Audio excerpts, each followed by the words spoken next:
papasok yan sa trabaho. Maaga dito, napasok yung mga iba alas 4 ng umaga. Yan ang umpasahan ng mga pasokan dito eh. Yan ang maaga. Tapos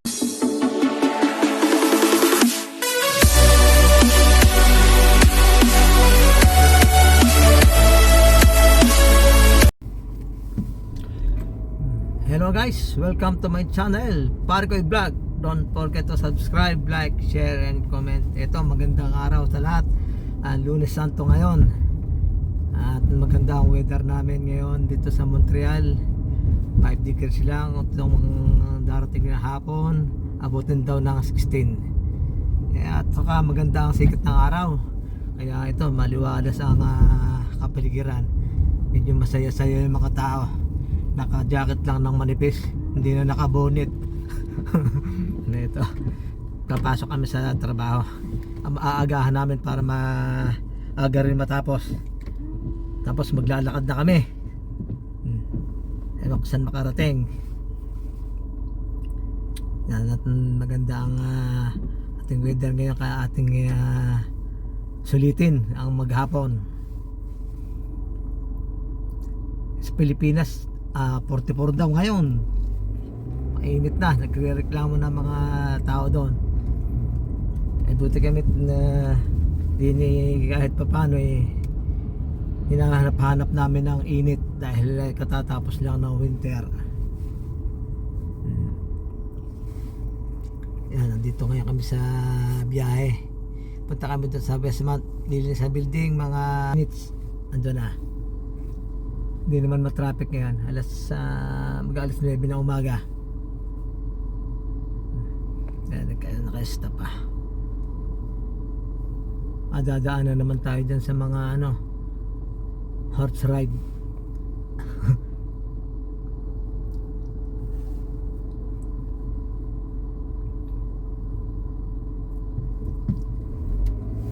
Yan yung mga taong lalakad dito, papasok yan sa trabaho. Yan. Maaga dito, napasok yung mga iba alas 4 ng umaga. Yan ang umpasahan ng mga pasokan dito eh. Yan ang maaga. Tapos na sila ng alas 2, alas 2, alas 3, tapos na sila. Kaya yung may mga part-time pa sa hapon, mga alas 5 hanggang gabi, saktong-sakto. May pahinga pa sila na 2 oras, 1 oras. Part-time pa.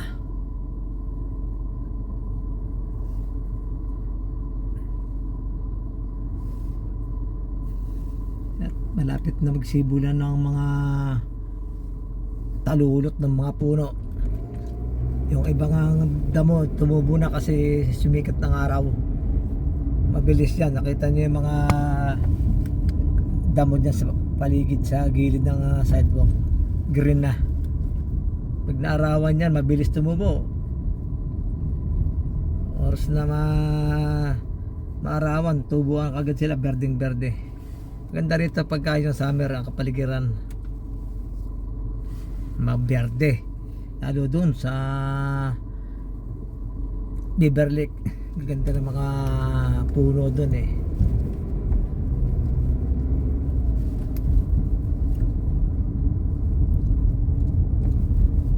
Tapos pagka polo, agad na mapakaganda rin. Maraming may ibang kulay ng dahon. Kaya maganda rin dito mag content, iba-ibang season. Kahit paulit-ulit na lugar, iba-ibang view. Ngayon summer po, spring yan, mga puno, kalbo. Malapit na magtubuan yan. Pupuntahan natin yung mga pinaglalakaran namin noong nakaraang mga summer. Kita nyo, meron kami, pagka tinatamad kami lumayo, meron kami pinupuntahang park. Maganda, walang tao gaano. May pwesto na kami ron eh. Doon kami nagtatanghalian. Doon kami nagsasayaw.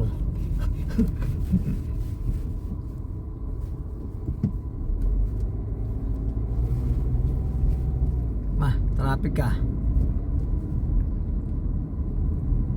Dito na sa Victoria, ganito mabagal lang ang takbo, 30 lang.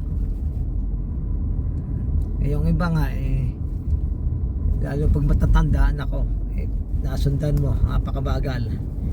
20 lang, sa 15 pa takbo nila.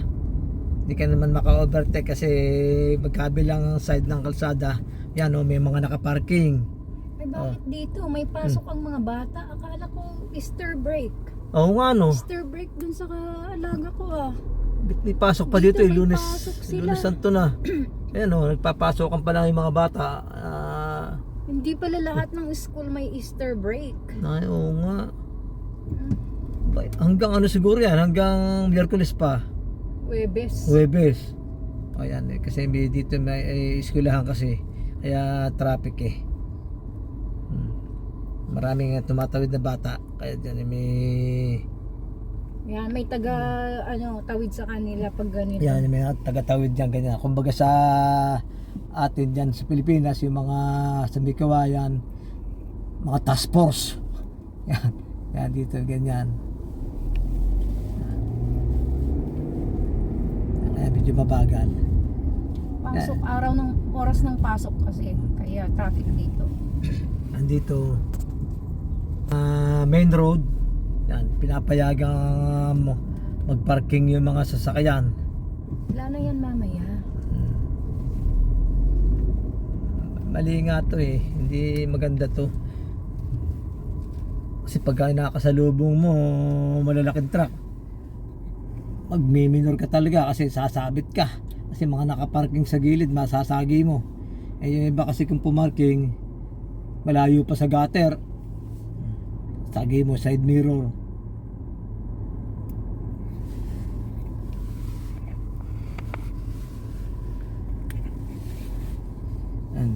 Tirik na tirik ang araw yan tirik na tirik ang araw. Kaya nakakatuwa rito pagka tirik ang araw marami kang makikita nandiyan sa park, mga nakababad na yan, lalo pagka maghapon. Ay nako, yun sa Beaver Lake maganda, agad din may nakatupis doon, nakabilad. Tuwan-tuwa sila pagka sumikit yung araw na ganyan.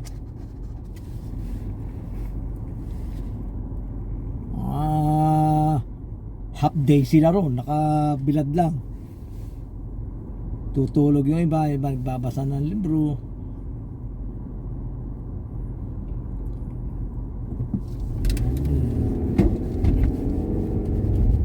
Ayan, layo pa tayo. Wala pa tayo sa kalahati. Ito ang buhay Canada. Ito kami dito sa Canada.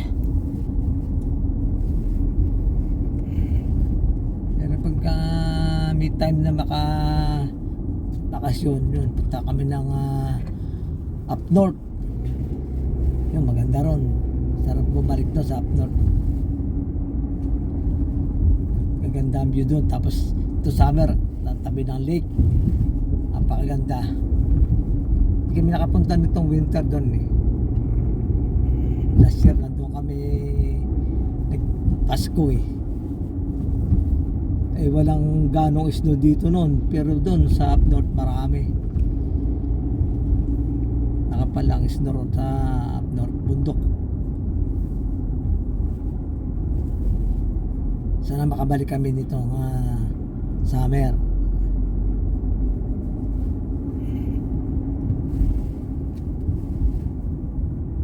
Kabagal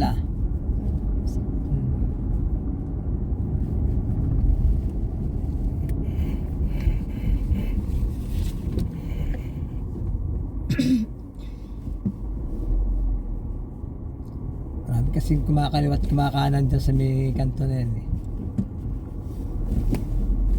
yan nararamdaman na naman ng mga kalakalandag.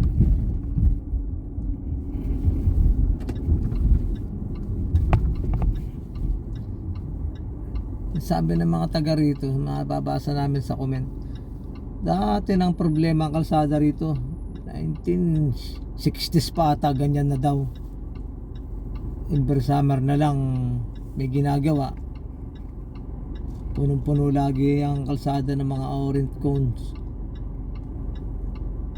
Naging binansagan na nga itong ano eh, Orange Cone City ang Montreal. Oy, mga taga rito nga mismo nagbabalibag ng mga orange cones, naiirita. Bababasa kaya nako, nakikita namin sa Facebook eh, pinagbabalibag yung mga cones nila dyan. Istorbo eh. Minsan lalagyan nila ng orange cone, hindi naman gagawin. Nakatenga na nakatenga, may nagmamadali, nayayamot sila. Kakayamot talaga eh. May puro naman taga rito naggaganon, hindi mga Pilipino. Ayayari ka dito pag ginano mo yun, kahit kayo mapauwi.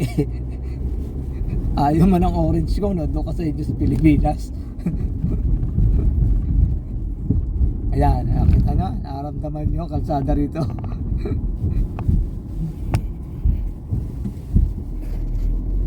Ayan o, ayan. Talaga naman, yung lugar na to, talaga ako napapangibit dito pagka dumadaan kami. Kawawa ang sasakyan dito, lalo pagka yung kotse lang. Kaya ang kotse, mahihina yung sa absorber niya, malalambot lang yan eh. Bagay dito talaga yung mga pick up, mga jeep, yan ang bagay dito para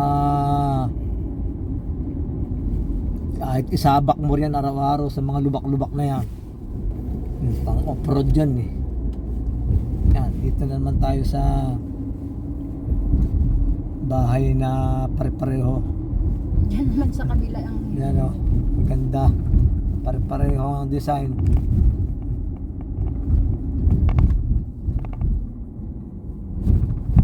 Yan, bundok to eh. Yan, yung mga baba na yung nakikita nyo, downtown na yun. Yan, may nagja-jogging na. Ayan o. Yan ang mga bahay dito na pare-parehong tsura. Yan, tulad yan, no? Pinakaparadang truck. Oh, pinakaparada sa kabila. Kaya maliit pa yung truck, kaya kasya ka. Basta yung mga malalapad, yung mga pang delivery ng mga gamit sa bahay. Tsaka parking dyan. Tsaka may araw dito na hindi ka pwedeng pumarada sa kabila. Ayan, tulad yan to. Oh, tumuwid si Muning ah. Yan, may parking naman sila. Yan minsan tamad magpasok doon sa parking ng harap ng bahay. Gusto pa sa labas. Oh, dire-diretso ah.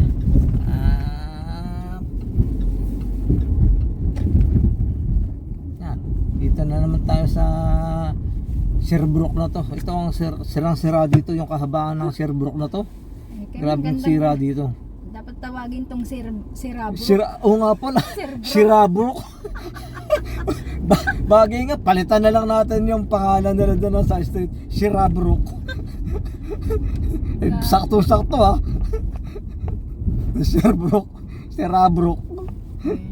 Oh, gabi nga. Tataka ko rito. Samantalang lugar to ng mapiperang tao dito. Hindi nila inaayos. Pero yung mga inaayos na dito, yung mga park. Yan, kita nyo yung park, ang ganda. Kare-renovate lang ulit niya ng last year para inihanda sa itong darating na summer. Na-content natin nung nakaraan yan. Ganda dyan sa loob, mga bagong gawa na. Babalikan natin yan sa summer. Maganda rin dyan. Nakikita natin yan. Oh, yan o. Ramdaman nyo. Talo pang mga nasa probinsyang hindi ginagawa ang dapat kinurakot ng mga mayor. Kaya matindi rin ang korupsyon dito eh pagdating sa pagawaan sa kalsada. Pinipera nila. Ayan, duda ko rin kaya hindi nila ginagawa eh. Kasi taon-taon pinagkakakitaan nila. Eh magkano ang espalto? Eh baka 3 times ang price nila dyan. para magkapera sila. Eh, palibasa ngayon dalawang gobyerno rin, hindi sila magkasundo, isang English at saka isang French. Eh ngayon yung prime minister namin hindi marunong mag-French, yari sila ngayon dyan, tatanggalin na ang Wala French. pa, magbobotohan pa lang. Siya lang muna yung, inano sa snap election. Hindi pa si Carney. Ni Clones, di ko nga alam kung boboto ako dahil di ko naman alam yung si boboto. Pero magandang pangangampanya rin eh. Hindi tulad dyan sa Pilipinas, lalagay lang ng konting poster sa poste, yun, lalabas sila dyan na solo-solo lang, walang maraming kasamang tauhan para mangampanya. Kanya-kanya rito, hindi gano'n, hindi magarbo. Nakahawak lang ng placard tapos nakatayo lang. Nakatayo sa metro, pangiti-ngiti, pakamay-kamay, ganun lang kasimple. Hindi tulad sa atin. Grabe. Malalaman si Carney pala na yan medyo hindi maganda rin ang background, kaya ewan ko kung ano mangyari dito sa Canada. Pro ano siya, parang si Digong pro.